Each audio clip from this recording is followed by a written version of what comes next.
I'm Patrick Smith, and welcome to today's segment of Gov Conversations with Jennifer Sokol, Principal Analyst, Federal Information Solutions at Deltek. Today we'll be discussing the top opportunities and their impact for small businesses. Do the top federal opportunities you've referenced offer opportunities for small businesses?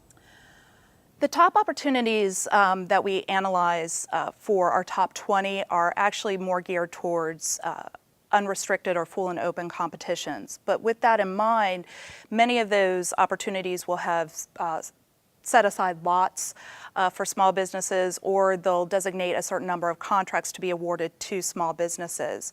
So a small business would definitely want to take a look at those to see if they qualify to prime, or also for teaming opportunities with other prime vendors.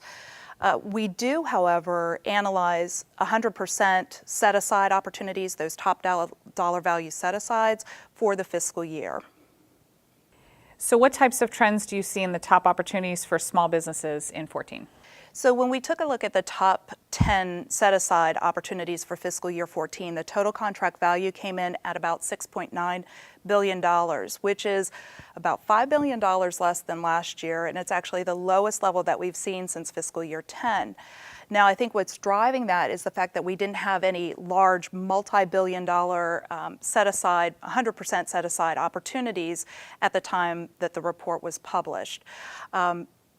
Consistent with what we saw, though, in the top 20 opportunities is that defense really does dominate those set-aside opportunities, accounting for about 71% of the total contract value. And out of that, the Navy has the majority of opportunities coming off of that top 10 list. Now, there are some civilian opportunities as well out of Department of Homeland Security, as well as out of USAID.